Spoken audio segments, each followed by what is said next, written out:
Hello everyone, today I wanted to share my thoughts on Ariana Grande's Sweetener album. If you'd like to skip right to my thoughts on the album, I will have a timestamp on the screen right here to where you guys can skip to. The video will be timestamped if you would like to skip around. And now into a couple of disclaimers. Number one, it's just my personal opinion and interpretation of the songs. I'd love to hear yours down below. Just keep it respectful, please. I'm going to be reading on my phone as I always do. Sorry for any background noise or dust particles that may occur throughout this video. Everything I reference to make this video will be linked down below in the description if you would like to check it out for yourself. Lastly, if I have any notes that I forget to add, check down below. I might have a pinned comment. And let's get into it. So I put all these songs in tiers. There's not any order in the tiers or at all. I'm just reading them in the order that I wrote them down in. So first up, I have the songs I don't care for tier. And the first one I'm going to be talking about today is going to be Blaze featuring Pharrell Williams. I've just learned whenever he's featured on songs, I tend not to like them. I tend to want to steer away from them. And I think one thing that catches me off guard is that he starts the song. But whenever this album first came out, I remember not liking this song. It took me a bit to actually come back to it. And then I listened to it a few months ago. I was like, oh, this isn't as bad as I remembered it being. And then I came back today to it again and I'm like, yeah, this is all right. It's not terrible. I just think that the other songs are way stronger than this one. It doesn't have a whole lot of replay value for me. And that's my thoughts on that song. Next up is going to be The Light Is Coming featuring Nicki Minaj. I know that I said that there's not any particular order for these songs, but this has to be the worst song in the album in my personal opinion, of course. I just never really cared for it. And I cannot tell you whenever the last time that I listened to the song is. And I know people are going to be like, oh, if you can't tell me the last time you listened to the song, then why are you saying it's so bad and whatever. Like, I hear snippets of the song all the time on Twitter, on TikTok. Like, I'm always hearing like the instrumental in the back. Every single time I hear that, my fight or flight sense just kicks in like that. I just cannot stand this song. The sample that's going on, the entire song is just irritating to listen to. I don't like the instrumental. And yeah, I just have never cared for this song. It definitely has to be one of the worst songs in her entire discography. It has no replay value for me. In my personal opinion, that's the worst song on the album. And I know I'm not the only one who thinks that. A lot of other people don't like this song as well. Some people really love it. Let me know down below in the comments what you guys think of this song. I would really love to know. But yeah, I don't see myself revisiting this one again because I just do not care for it. Everything about the song is just not good in my personal opinion. These songs in this tier, I skip every single time. I go from track 1 to track 4 and I enjoy myself every single time. Next up is going to be the great tier. So the first song that I have written down is going to be Pete Davidson. Did the song title Age Like Milk? Absolutely. But at the end of the day, this is still a decent track for me. I really appreciate her vocals on here. It doesn't run too long and just a pretty track overall. And next up is going to be Breathin'. I think that this is a great track. I've come to appreciate it a little bit more. The way that the song progresses is insane. And I think that her vocals are spectacular on here. The production is very fitting. And the live version that she did is one that I think I like a little bit more just because of a certain vocal that she does. But then again, she lets the crowd sing some of it. So it's really up to you which version you prefer. About this song, Ariana says, breathing is about breathing. Like when you're anxious, it's about anxiety and feeling like you can't, when you can't get a full breath. It's like the worst feeling in the whole world. It's a song about that feeling. I was having lots of anxiety attacks around the time I recorded this song. We were in the studio, we were writing, and I was like, oh, I can't breathe. And they were like, we're going to write the song. And I was like, okay, I still can't breathe, but we'll write it. On the song, co-writer Savin Katecha says, we all thought that was a special song when we did it. I think everyone reacted and thought that was, as far as the big pop moment, it felt like something truly special. Again, this is Ariana saying, hey, I want to do something like this. She was having a day, and without going into too much of speaking for her, the lyrics speak for itself. When you're having one of those days where things are too much, she opened up as a writer and wrote this honest lyric about how she was feeling in that moment, and it became what it was.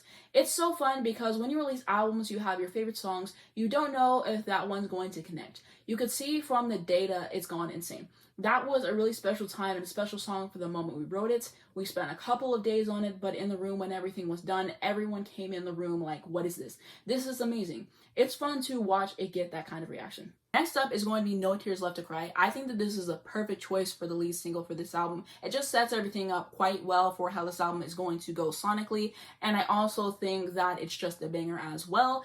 And the vocal layering on this song is impeccable. I really appreciate that about it. It feels so full, and it just shows the importance of vocal layering. As I said before, I really love whenever people stack their vocals a lot. Ariana continuously does that, and she's one of my favorites because she understands it. And I like how the tempo of the track switches up as well. It starts off off a little bit slower with these beautiful vocals, and then it switches up and it just really packs a punch up there, and so I really appreciate that too. There's definitely a period where I got tired of the song just because it was a single, it was so popular, I heard it all the time. Taking some time away from it and coming back, I've definitely come to gain some more appreciation for it, and I can definitely enjoy it more whenever it does come on, I will say. I think that the fact that it is slower and then the tempo changes really does help a lot for me personally, and leads me not to get as tired of it as I used to. I think that this is a really refreshing track. I'm glad that she came back with this to start off this era. The single cover is one of my favorite single covers of all time. It is just so sleek. I love all the colors of it. I love the pose that she's doing. It is just immaculate. On how Ariana was involved in the creation of the song, it says, she gave us her idea of starting with a ballad and we started talking about lyrical content. One day we started coming up with sonic and melodic ideas and she came the next day. And we kind of just, so maybe these chords, something like this, we just all heard it together. It was super collaborative. She was the driving force behind all of the songs, really. On the song, Ariana says, no tears left to cry. I did most of it with Pharrell first, and then I took it to Max, Savin, and Ilya, and I played it for them, and I was like, yo, y'all trying to get in here or what? And they were like, I think we can do it. Yeah, we're done. And they basically, like, accepted the challenge. With No Tears Left to Cry, we wanted to bridge the gap between Dangerous Woman era and this one. The chord progression changing between the verse and the chorus, I was like, we have to really do some weird shit here. You guys, look what you're dealing with here. Pharrell is the coolest producer. We have to do some unexpected shit and take inspiration from that. My dream was to have a song with a chorus in one key and then the verses in a completely different key. That's kind of how that was born. I feel like No Tears Left to Cry is Bye Bye Dangerous Woman, Hello Sweetener World. So I really appreciate what she said in terms of the progression of the song and everything. I thought that that was a cool touch, and this song is definitely something that is interesting sonically. Next up is going to be God is a Woman. I think that this is an enjoyable track. It tends to be my least favorite out of all the singles she released just because it was overplayed and everything, and I think that the other ones are just better in my personal opinion. They have more replay value for me personally, and sometimes I do skip it, but I can enjoy it. I will say her vocals in this song are wonderful to listen to. I love how the song builds up. It is just mind-blowing to listen to. She really goes up vocally, which I can appreciate.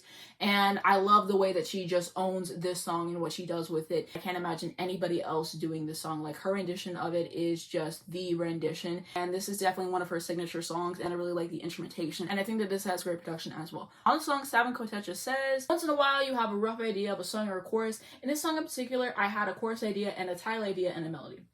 I just needed to figure out where it should go. We tried it out in various different ways, just rough, and when things just don't feel like this is the right thing, you just kind of move on. Unfortunately, one of those we felt like, but we knew that the melody was something special, and it was like, who is the vehicle for this concept? It was the last thing we did. At the time, Ilya had tried a couple different track ideas and came up with this track idea to the melody. It was just so banging. We were thinking maybe this could be a rapper, because who would be able to say and carry a full song about saying God is a woman? All credit goes to Ilya, because it didn't almost occur to me with Ari, because we were writing everything from scratch with her, so I didn't even know if she would be interested. We were like, let's give it to Ari and see if she wants to finish it with us, and we can give it to a rapper. She wasn't writing with us, she just came to hang because she was going to have the label meeting to play the album 2 days after. We were like, are you interested in hearing something for a rapper? We played it for her and she just lost her shit. She said, that's not for a rapper, that's mine, I'm taking that. She went home and started writing the lyrics and came back the next day and we finished it up. When she started laying down and sings God is a Woman, it all became alive. Sometimes the right idea has to find the right home, and it found the right home, which I definitely do agree with, like I was stating earlier. I'm glad that she chose not to put a rapper on the song and everything. I just think that it fits more as a solo track. She said it's like about women's empowerment and everything like that. Down to the excellent tier, these are songs I absolutely love. They just missed being my favorites by a hair though. First one I have written down is going to be Successful. This is such a cute song. She ate with this one. So much fun to listen to. It just makes me feel like $1,000,000, which is important. The production is well done. I just love the energy that the track has overall. And next up is going to be Borderline featuring Missy Elliott. This is the bop that keeps on giving. I was really surprised to see people slandering the song. Every single time people talk about this album and the worst songs, this one always gets brought up in the conversation. And I'm not really understanding that. Out of all the songs to slander, you pick this one. I'm not really understanding that. It's giving tasteless. When are we going to enjoy having fun? When are we finally going to get some taste? Because you should definitely not be slandering this on the album, in my personal opinion. And that's definitely something I wanted to state there. But yeah, I've loved this song ever since it was released. It tends to be one of my most played songs in the album. I just really quite enjoy it. It's so delightful to listen to. Missy's feature is nice, and I always appreciate whenever she does a feature because she always brings her A game to it, and it's always good to listen to there. And I think that it works well together, and it has good production. About the song, it says, In an interview with The Fader, Ariana revealed that the track featured rapper Missy Elliott and was produced by Pharrell Williams, who has also produced other tracks of Sweetener. The song marks the first time Elliott and Grande have collaborated together. On June 17, 2018, in response to a fan's request for info on Twitter, Ariana teased the track with an ice cream emoji. In a live stream prior to the release of Sweetener, Ariana revealed that Borderline was originally Missy's track, which is interesting. On working with Ariana, Missy says, "First of all, Ariana is a great singer. I got a call from Pharrell saying Ariana wants to record the song you wrote on one of my beats. I was like, oh snap, that's fire. I was humbled and I didn't even need to hear what she did because I know she's a great vocalist. I wish we would have been in the studio together, but I was out of town at the time. Maybe next time we will be in the studio together, but she was doing her thing. And I really hope that they do another collaboration." Next up is going to be Sweetener. I think that this is a nice track for the album. I think it really encompasses what she's going for with this album, which is just a light feeling, something that is just going to make you have a lot of joy whenever you listen to it. I really love the vocals that she's doing as well. I can appreciate the instrumental there. Next up is going to be Raindrops and Angel Cried. I love this as an opening track. I think it's just stunning in terms of her vocals and everything. It doesn't go on too long, but it's definitely something you remember and I just really appreciate it. And in terms of her opening track, she always eats with every single one, and this is no exception. On Song, Ariana says, "It is actually it's like a cover of a small part of a song from the 50s called An Angel Cried. I had it in my head, I woke up. We were really close to finishing the album and I had it in my head. I said to Max Martin, I said, you know what, let me just record this part a cappella. Let's just go in and do it, and maybe we could chop it up and sample it or something. Or make a beat out of it or whatever. Anyway, I do it and then Max was like, let's not touch that, just leave it like that." And so that's how the album starts. And I went to go check to see who wrote it. I was curious, And so it turns out, this is crazy. You all are going to think I'm lying. But my grandfather's best friend, who I grew up hanging out with in Boca, Charlie Calello, hopefully I'm pronouncing that right, with Bob Guadio from the Four Seasons. And that really gave me goosebumps. Now on to my favorite songs on the album. So the first song that I have written down is going to be Rem. This has always been my favorite. It's never wavered in that. There's just a comfort that the song gives me. I just think that it's really infectious. I absolutely do love it. I think that this is just an immaculate song from start to finish. So peaceful to listen to as well. Her vocals are heavenly. I really appreciate her vocal delivery, just the way that she makes it work. A catchy song overall. I love the background vocals on here. I love the clean production done by Pharrell. I love the pocket that it has. And it's interesting that this song went through a few artists before it got to Ariana, notably Beyonce. But I really appreciate what Ariana did to make the song her own, and I just think that it fits her the best. And the BBC Live version that she did a few years ago is my favorite. She took an amazing song and she just took it to another level, and that just really shows her talent as a vocalist, which I can appreciate. Next up is going to be Every Time. Objectively, you could say that this is the best song on the album, and I'm not going to argue with you on that. It is an incredible track with this really intriguing production as well. Her vocals are superb to listen to. It's just a mesmerizing track that really impresses me every single time I come back to listen to it as well, and definitely one of her best songs overall. Next up is going to be Get Well Soon. I think that this is an exquisite way to end the album. Her vocals on here are absolutely gorgeous to listen to. And about the vocals, I watched an interview with her and she said that she maxed out all the vocals that she could do in Pro Tools, the harmonies and everything, and that really stands out on this track, like I was saying about vocabulary. You can just hear how full and complete this song is. I think that all her hard work paid off on that. I just really can appreciate the atmosphere of the track as well. I just really adore this song so much. I appreciate what she did with it, and I like the refrain that she did on here as well. On why the song is called Get Well Soon, Pharrell says, "People who are often dealing with mental health issues don't signal loud enough for the world to understand that they're suffering, and also are hearing from people who are going through stuff like that needs work too. The way in which we listen and the way in which we acknowledge people. We need to pay attention to those signs and those signals." What I love about Get Well Soon is this is Ari going through something not quite as severe, but going through a situation where she was depressed. And she had the willingness to put that out there for the world. And that's how we made Get Well Soon. Because she was open and she trusted and she let me push. We wanted this to be a hallmark card for that kind of situation. Ariana Grande has also described this song as a musical hug for people suffering also from mental health issues. On the song, it also says, Ariana has replied to a question on Twitter asking what the song is about by saying that the song is about her anxiety. For 3 months of 2017, she felt like she was floating, but not in a nice way. She implied she felt like she was outside of her body and that she had breathing problems during that period. Ariana wants people who listen to the song and have anxiety to be comforted. Next up is going to be Good Night and Go. This is a beautiful track to listen to. There's something so wholesome about it, which I really do love. And her vocals on here are just stunning to listen to. Harmonies and background vocals really stick out on this song. Production is very captivating to me. It kind of reminds me of a carousel. I don't really know why that is, but I can appreciate that as well. And it's just a very enchanting song. About the song, it says, the song draws heavy inspiration from Imogen Heap's Good Night and Go, and appropriating it for Sweetener by modifying the production and some lyrics. Ariana has stated on Instagram that Imogen was one of her primary inspirations as an artist and made her who she is today. And next up is going to be Better Off. This has magnificent vocals, instrumentation, and production on it as well, which I can appreciate. And it's just always stuck out to me. There's something haunting about it, which I do like. About the song, it says, originally Better Off wasn't supposed to be on Sweetener, but Ariana changed her mind and decided to add more songs to the album. Ariana revealed on Twitter that Better Off was the first song she added back to the album tracklist. She further reiterated this on an interview with Zach, saying that she wasn't going to originally put it on the album in fear of its honesty of the relationship at the time and its potential to go south. The song finds Ariana realizing that a relationship isn't for her and that she's better off without him, as she'd rather have his body than half of his heart.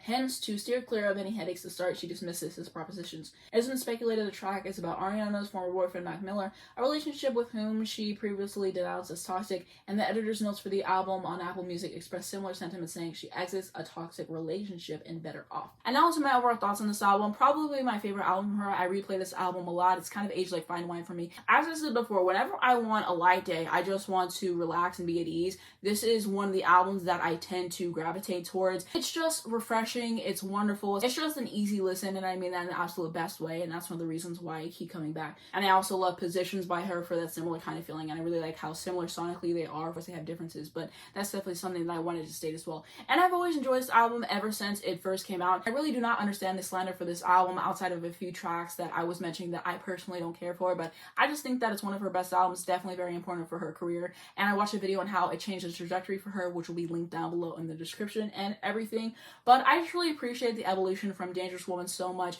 It's a more experimental album. I'm glad that she wasn't afraid to have other producers on here. She wasn't afraid to push herself and try something different for her sound versus doing the same thing over and over again. So I definitely really respect that as well. Just more exciting in terms of the production side. Her vocals are really top tier on this album. She's just an excellent vocalist. And so I really appreciate it on there. And I wanted to go back to the vocal layering that I was talking about earlier because like I said, it's really important. I love whenever artists take the time to stack their vocals, have a track sound really full. Ariana's one of my favorites at that, and I really appreciate every single project she puts out. She remembers that and she does that on her songs, so that's definitely something I wanted to state. It makes them have a lot of replay value for me. And in terms of vocal layering, my favorite at it is probably Mariah Carey. I think that she just takes it to another level personally, but I really do love what Ariana is with the vocal layering. But I just love the background vocals, the harmonies, and yeah, everything vocally on here is just a treat to listen to, and I can appreciate the work that she put on this album because it's definitely something that I notice every single time I listen to it. And stuff like that matters, and stuff like that always is a win in my book whenever people take the time to do it. So that's definitely something I wanted to state. And the last thing that I wanted to say is I absolutely love the aesthetic for this era.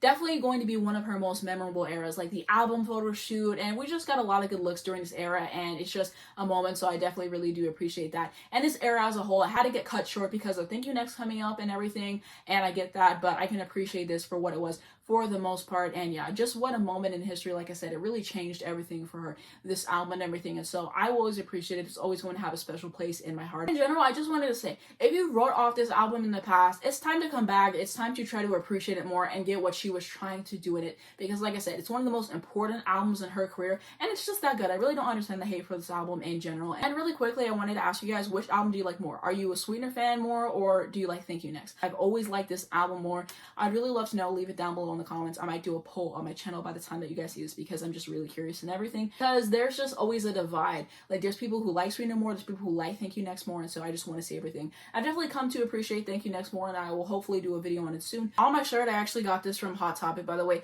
It came out kind of messed up. Like, it doesn't look like she has hair right over here, and like there's some other stuff that I think is wrong with it. So yeah, I will leave a link in the description if you want to get it, but be wary with what you might get. I didn't know this was the case until I literally opened it today, and so yeah, I wanted to state that. If you wanted to see more videos on Ariana Grande, then I will have a card on the screen right here to where you guys can go to, and it just shows you everything else that I've done as well. And it's going to be at the end of this video, and it's going to be linked down below in the description if you guys would like to check out all the videos that I've done on her. That's going to be it for my thoughts on the album. Do you guys agree with me? Do you disagree with me? What are your favorite songs, your least favorite songs, memories of this era, anything important that you wanted to add to keep the discussion going? Leave it down below in the comments because I'd absolutely love to read them as well. That's going to be it for this video. Thank you guys so much for watching. If you did enjoy it, please just give it a like. It really helps me out on the YouTube algorithm. I'd very much appreciate it. You can subscribe for more videos like this. If you hit the bell, you get a notification on your phone every single time I post. You not miss when a brand new video comes out. The first link down below in the description is going to be my second channel. I just made a new video on there actually, and I talked about my thoughts on Mariah Carey's Masterclass, thoughts on The Roof with Brandy, talked about my thoughts on the Coachella sets that I actually watched, Grey's Anatomy, and more. So if you want to see more of me, definitely check me out on there. It's like a 56-minute long video, very long video. So if you want to see more of me, definitely hit me up on the second channel. Hopefully I can be on there more soon. And then I'm also going to have my Twitter, my Instagram, and my Spotify if you would like to follow me, as well as link to stream this album if you're interested. Lastly, links to educate you guys on important situations. Thank you so much for watching this video, and I'll see you in my next one.